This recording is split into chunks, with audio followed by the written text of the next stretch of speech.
This is a nettle in the nettle family. It has these tiny, tiny, tiny little hairs, which they actually look like an ampule that has a narrow, comes to a narrow neck, and then it curls over so that when it snaps, it makes a sharp point. So it's a hollow tube, not pointed itself, but with a blunt end, so that when you touch it, the blunt end snaps off, and then a pump in the leaf pushes the needle into your skin and releases the formic acid, which is the sting. Nettles tend to sting according to the temperature. So we're here in the shade. It's cool. They're hardly touch. I can, it's just light. But in a minute, I'll begin to feel that I've collected about 100 little needles. The formic acid actually is therapeutic. Um, it, it it becomes anti-inflammatory. So if you've got arthritic joints, you can just rub it. If it's on your knees, you can just swack your knees with it, and you can get. Some people can get days of relief. You'll have little urtications. The first few times you do it, you'll have little bumps forming as your skin reacts to it, like an antihistamine reaction.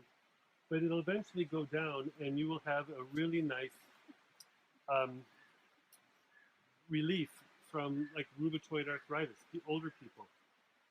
It will really heat up the skin. It actually has antihistamine properties if you could eat it fresh, but you wouldn't want to try that.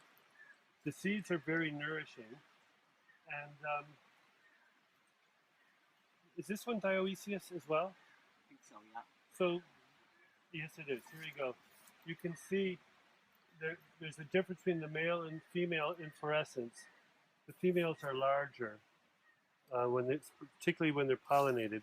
The males are smaller flower, very small difference. But if you look closely, you can see even one plant can have male and female on it. But sometimes you'll have whole plants male, whole plants female. This is also a good food source. During the Irish famine, families lived on nettles. So you can get a lot of food out of nettles. One of my favorite springtime meals is nettle soup from our garden.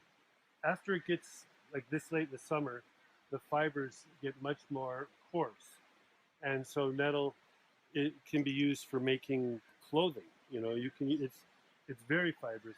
So I wouldn't recommend eating it now, but earlier in the spring when it's smaller, it's quite a delicious edible. And the nettle seed, in a few weeks, this will all be in seed. The nettle seed is spectacular in its life force. It is one of the only things I've seen for people who are going into kidney failure. If you've ever watched a loved one or a friend dying in a hospital, they're almost always obsessively talking about kidney function. What is their output? How much of this toxin is building up in their blood, and it's all based on the activity of the kidneys. In Chinese medicine, your vitality is your kidneys. We're an adrenal culture. We adrenal means on top of the kidney, so we're a kidney culture. We suck back caffeine, pushing our kidneys. Right? We know that that's where our life force can come into our bloodstream through our kidneys. So we're always abusing it. Nettle seed is one of the few foods that truly feeds the kidneys, that really can bring, and the adrenals, and brings back life. Nettle seed? Nettle seed. Not the leaves. The seed. So people who are going literally into kidney failure, and their next day is going to be dialysis, you give them nettle seed and they may come back. And they just have to drink cups and cups and cups of nettle seed, pee and pee and pee, and it will bring their kidneys back to life. Yes. So you make a tea or a tincture out of it? Tea. Because a tincture, you'd have too much alcohol, which would stress the kidney. Okay. Right? So this is clearly a plant that you want just the water extract. A tea, and you're going to use lots of it. Nettle seeds are easy to gather. Like a decoction? Should it be very strong? No, it's an infusion. It only takes 5-10 minutes. Okay. Teaspoon in a cup, boiling water, stir it, let it cool. You don't even have to filter it. You can swallow the seeds. Oh, you can. That's no problem. And it will revitalize kidneys.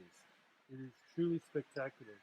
And I don't know why in our culture we've not adopted that, because we love overstimulating our kidneys. We love, making them work for us, but we haven't discovered, like people think of ginseng, that'll give you kidney chi, of course, but this is so much easier and cheaper. Who can't find nettles, right? Is there a time of the year that's better for gathering the seeds than another? Yeah, time? later in the summer when Later it's in summer. seed. Okay. Yeah. Got it. And are you talking about wood nettle and stinging nettle Sting- interchangeably? Yeah, stinging nettle's stronger. Mm. The real stinging, this still has a sting to it, not much. If you rub the leaf where the bigger, the stem, where the bigger needles are, you'll feel a sting. But the real, the Urtica stinging nettles, Oh, yeah. that one is, ooh, could say I could feel the stinger. That one really has the power to it. But this one does as well. It's a gatherer, and it likes fertile ground. Nettles love to be next to a compost heap. So if you're not going to eat all your nettles, plant them next to your compost heap. They'll draw the material up, turn it into organic compounds, and you can throw it into your garden, and you're evolving everything.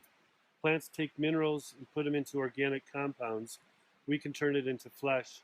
Every time it moves up the evolutionary scale, it's more complex and it's more energy boxed in.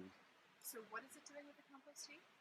It takes compost heaps leach in every direction, right? Okay. So if you put nettles on one side, it will take all that energy, and so you can eat the nettles in the spring, and then you can put them in as compost later because it makes it into organic molecules.